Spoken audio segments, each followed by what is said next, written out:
1975 ఇస్రో మన మొదటి శాటిలైట్ని లాంచింగ్కి ప్రిపేర్ చేస్తుంది. కానీ ఆ సమయంలో ఇస్రో దగ్గర కేవలం ఒక కంప్యూటర్ మాత్రమే ఉంది. అది కూడా రష్యా నుంచి రెంట్కు తీసుకువచ్చింది. అండ్ ఇస్రో తన ఈ పని మొత్తాన్ని కూడా ఒక చర్చ్ నుంచి మొదలుపెట్టింది. అంతేకాదు ఇస్రో తన శాటిలైట్స్ని రాకెట్ లాంచర్స్ దాకా ఎడ్ల బండిలో తీసుకెళ్ళింది. కానీ ఇప్పుడు చూసుకుంటే మన ఇస్రో వరల్డ్ వైడ్గా ఉన్న టాప్ రీసెర్చ్ సెంటర్లో ఒకటి. కేవలం సింగిల్ రాకెట్తో 104 శాటిలైట్స్ని స్పేస్లోకి లాంచ్ చేసి రికార్డ్ క్రియేట్ చేసింది. అలాగే ఫస్ట్ అటెంప్ట్లోనే మార్స్ని చేరుకొని వరల్డ్ రికార్డ్ క్రియేట్ చేసింది. ఇంత అభివృద్ధి సాధించినా కూడా మనం ఇప్పటి వరకు ఒక్క మనిషిని అంతరిక్షంలోకి పంపలేకపోయాం. ఇది నిజంగా ఆలోచించాల్సిన విషయం. ఎందుకంటే నాసా 1958లో స్టార్ట్ అయి కేవలం 11 సంవత్సరాల్లోనే మనుషుల్ని చంద్రుడిపైకి పంపించారు. కానీ మన ఇస్రో మనుషుల్ని అంతరిక్షంలోకి ఇప్పటిదాకా పంపలేదు. ఇంత అభివృద్ధి సాధిస్తున్న ఇస్రో ఇలా ఎందుకు చేయలేకపోయింది? ఎప్పుడైనా దీని గురించి ఆలోచించారా? దానికి one of the major reason budget. మీరు గమనించండి, ఇస్రో బడ్జెట్ మొదటి నుంచే చాలా తక్కువగా ఉండేది. మీరు చెప్తే నమ్మరు, చంద్రయాన్ 2 మిషన్ సమయంలో ఇస్రో దగ్గర మూన్ శాండ్ శాంపిల్ని స్టడీ చేయడానికి అమెరికా నుంచి ఆ శాండ్ కొనడానికి కూడా డబ్బులు లేవు. అందుకే ఇస్రో సైంటిస్టులు తమిళనాడు, కర్ణాటక నుంచి అనర్థుసైడ్స్ అనే స్టోన్స్ని తెప్పించి ఒక ఆర్టిఫిషియల్ మూన్ సర్ఫేస్ని తయారు చేశారు. ఈ స్టోన్సే ఎందుకు అంటే ఇవి మూన్ యొక్క సర్ఫేస్కి సిమిలర్గా ఉంటాయి. ఈ ఆర్టిఫిషియల్ మూన్ బేస్ పైన మన రోవర్ని టెస్ట్ చేశారు. టెస్ట్ చేసి రోవర్కి 4 వీల్స్ కాదు 6 వీల్స్ ఉంటే బెటర్గా పర్ఫామ్ చేస్తుంది అని తెలుసుకున్నారు.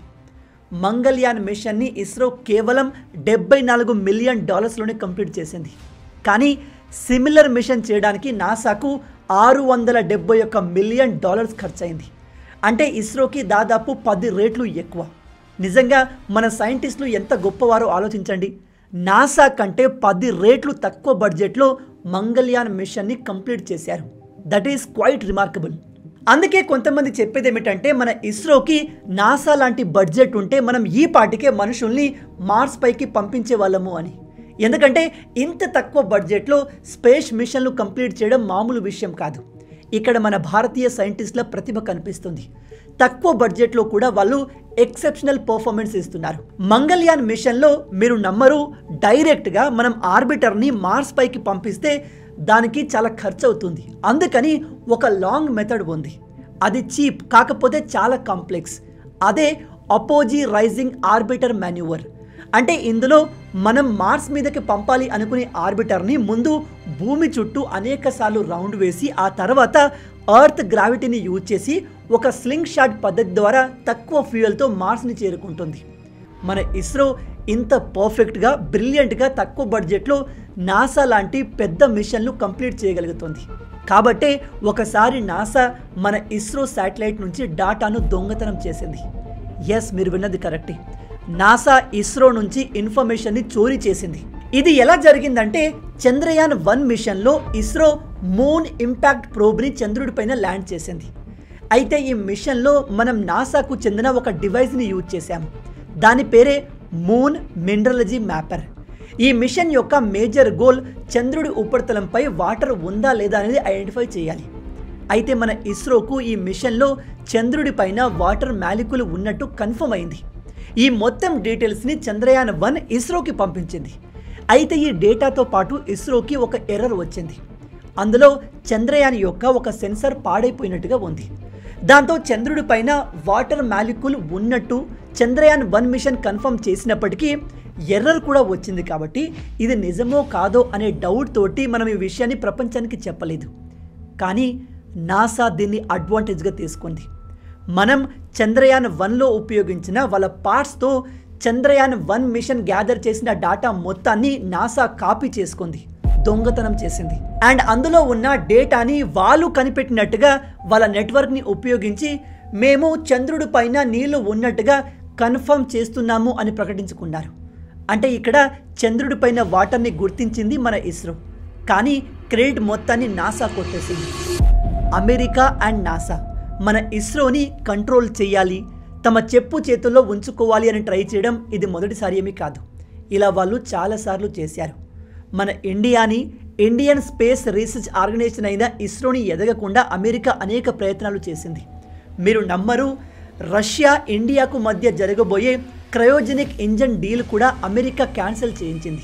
ఇంకో షాకింగ్ విషయం ఏమిటంటే ఇస్రో సైంటిస్ట్ అయిన ది గ్రేట్ నంబి నారాయణ్ గారిపై ఫేక్ కేసులు వేయించి ఇతన్ని ఒక దేశద్రోహిగా ముద్రించి ఇస్రోకి దూరం చేసి ఇస్రో మరింత వెనకబడేలాగా అమెరికన్ ఇంటెలిజెన్స్ ఏజెన్సీ అయిన CIA ఒక పెద్ద ప్లాన్ చేసింది. అలా ఎందుకు అంటే ఈ అమెరికా ఎస్పెషల్లీ నాసా 1970 నుంచే మన ఇస్రో అభివృద్ధిని చాలా క్లోజ్గా మానిటర్ చేస్తుంది. 1990 సమయంలో మన ఇస్రోకి పెద్ద పెద్ద శాటిలైట్స్ని అంతరిక్షంలోకి లాంచ్ చేయడానికి పవర్ఫుల్ రాకెట్స్ అవసరం పడింది. అప్పటి వరకు ఇస్రో సాలిడ్ ఫ్యూయల్ రాకెట్స్ని ఉపయోగించేది. అందులో ఫ్యూయల్ ట్యాంక్ సైజ్ పెద్దగా ఉంటుంది అండ్ హెవీ శాటిలైట్ని లాంచ్ చేయడానికి దీని పర్ఫార్మెన్స్ అంత రికమెండబుల్ కాదు. అందుకే వాటి ప్లేస్లో మనకు క్రయోజెనిక్ ఇంజన్స్ అవసరమైంది. ఇవి చాలా పవర్ఫుల్ ఇంజన్స్, హెవీ లోడ్ను కూడా అంతరిక్షంలోకి ఈజీగా పంపగలవు. అయితే ఈ టెక్నాలజీని ఇండియా సొంతంగా డెవలప్ చేయాలి అంటే చాలా సమయం పడుతుంది.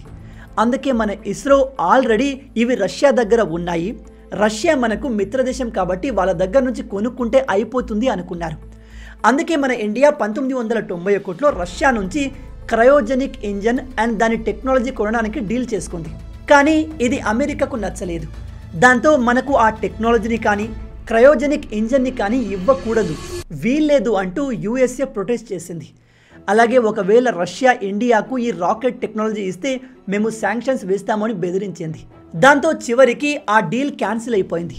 కానీ మన భారత సైంటిస్టులు అక్కడితో ఆగిపోయే వాళ్ళు కాదు. ఈ విషయం అమెరికాకు కూడా తెలుసు. ఈ డీల్ని అమెరికా క్యాన్సిల్ చేసినప్పటికీ ఇండియా ఆగదు, సొంతంగా క్రయోజెనిక్ ఇంజన్ని తయారు చేస్తుంది అని. అయితే అప్పటి సైంటిస్ట్ అయిన డాక్టర్ నంబి నారాయణ్ గారు ఈ క్రయోజెనిక్ ఇంజన్ తయారు చేయడం మొదలుపెట్టారు.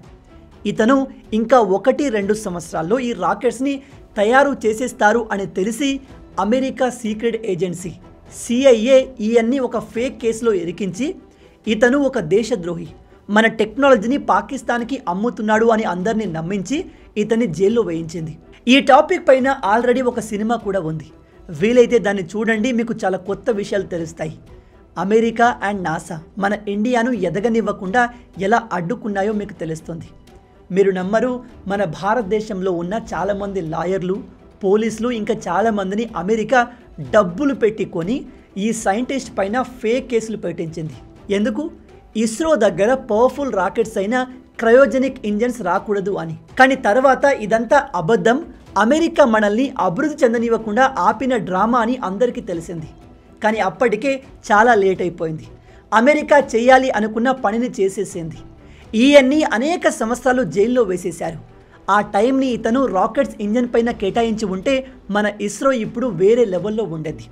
బట్ ఇంత జరిగినప్పటికీ మన ఇస్రో కాస్త లేట్ అయినా క్రయోజెనిక్ ఇంజన్స్ని సొంతంగానే తయారు చేసుకుంది.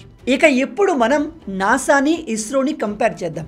ఒకవేళ మన ఇస్రోకి నాసా అంత బడ్జెట్ వస్తే మనం ఇప్పుడు నాసా కంటే బెటర్గా ఉండేవాళ్ళమా? మనం ఆల్రెడీ మనుషుల్ని మార్స్ పైకి పంపించే వాళ్ళమా? దీనికి ఆన్సర్ బహుశా నో. ఎందుకంటే అమెరికాలోని నాసా ఇంత వేగంగా అభివృద్ధి చెందడానికి కారణం వాళ్ళకు రష్యాతో ఉన్న కాంపిటీషన్.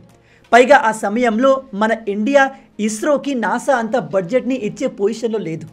అంత డబ్బు ఇస్రోకి కేటాయిస్తే ప్రజలంతా ఈ స్పేస్ ప్రోగ్రాం పైన 100,000 కోట్లు ఎందుకు పెడుతున్నారు, అదేదో ప్రజల్లో పనిచేస్తే బెటర్ కదా అని ప్రొటెస్ట్ చేసేవారు.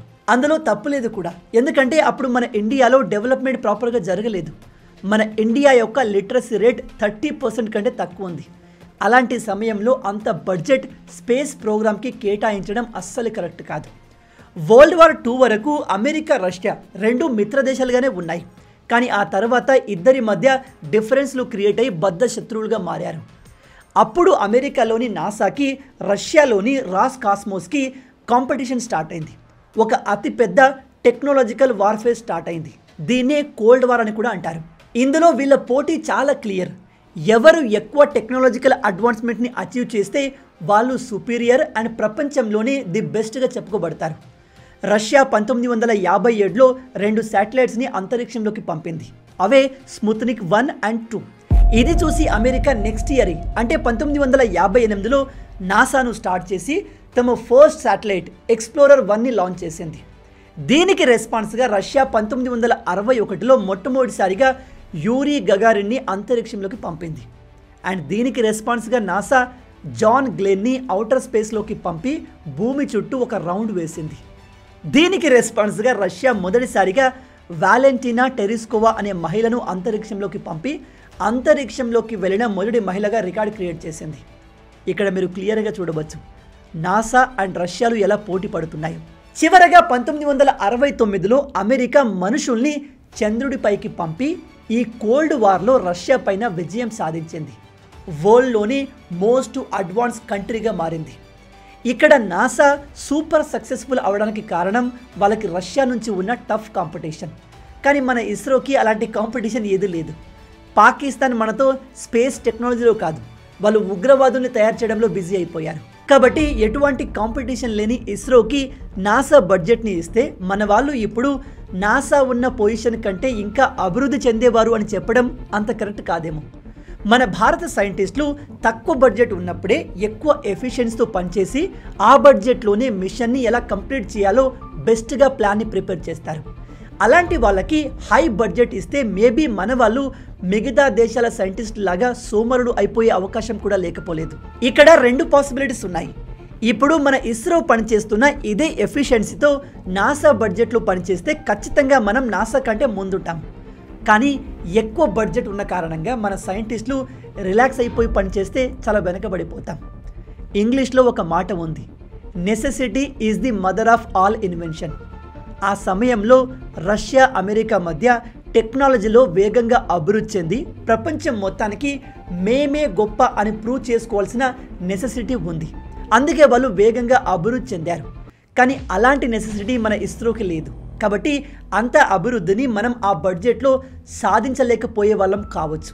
బట్ ప్రజెంట్ చూస్తే మన ఇస్రో చేసే మిషన్స్ నాసా కంటే తక్కువ బడ్జెట్లో మోస్ట్ యాక్యురసీతో ఉంటాయి. అలాగే మన ఇస్రో సక్సెస్ రేట్ నాసా కంటే చాలా ఎక్కువ.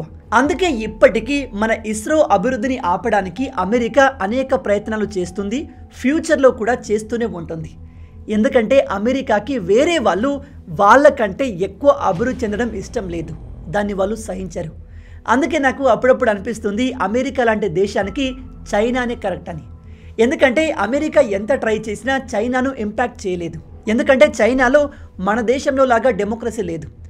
ఎవడైనా దేశానికి అగెన్స్ట్గా మాట్లాడినా, ఎక్కువ బడ్జెట్ స్పేస్ ప్రోగ్రామ్కి ఎందుకు పెడుతున్నారు అని క్రిటిసైజ్ చేసినా వాని వెంటనే అరెస్ట్ చేసి జైల్లో పడేస్తారు. లేదా వాడు అమెరికాతో చేయి కలిపినట్టు తెలిస్తే వాడిని అక్కడే చంపేస్తారు. అందుకే చైనా ప్రజెంట్ ప్రపంచంలోని అన్ని దేశాల కంటే వేగంగా అభివృద్ధి చెందుతుంది. అండ్ వీళ్ళు వెరీ సూన్ అమెరికాను కూడా బీట్ చేస్తారు. ఆల్రెడీ చాలా విషయాల్లో బీట్ చేసేసారు. మొత్తంగా ఇవే ఈ వీడియోకి సంబంధించిన పూర్తి విషయాలు. ఈ వీడియో మొత్తం విన్నాక ఇస్రో పైన మీ ఒపీనియన్ ఏంటి? అమెరికా ప్రతిసారి మన అభివృద్ధిని ఎందుకు ఆపాలని ట్రై చేస్తుంది? ఫ్యూచర్లో మనం అమెరికాను ఇలాంటి స్పేస్ మిషన్ విషయంలో నమ్మొచ్చా? మీ ఆలోచనల్ని కింద కామెంట్లో చెప్పండి. ఈ వీడియో మీకు నచ్చింది అనుకుంటున్నాను. నచ్చితే అలా ఊరికే చూసి వెళ్ళిపోకుండా వీడియోని లైక్ చేయండి. అండ్ ఇలాంటి మరిన్ని ఇంట్రెస్టింగ్ వీడియోస్ కోసం మన ఛానల్ని సబ్స్క్రైబ్ చేసి మమ్మల్ని సపోర్ట్ చేయొచ్చు కదా. ఇది మీకు కంప్లీట్లీ ఫ్రీయే, కానీ మీరు చేసే ప్రతి ఒక్క లైక్ అండ్ సబ్స్క్రిప్షన్ మాకు మరిన్ని వీడియోస్ చేయడానికి ఒక మోటివేషన్లా ఉంటుంది. కాబట్టి వీడియోని లైక్ చేసి ఛానల్ని సబ్స్క్రైబ్ చేయడం మర్చిపోవద్దు. రాబోయే వీడియోలో ఇంకో ఇంట్రెస్టింగ్ టాపిక్తో మళ్ళీ కలుద్దాం. అంటిల్ దెన్, జై హింద్.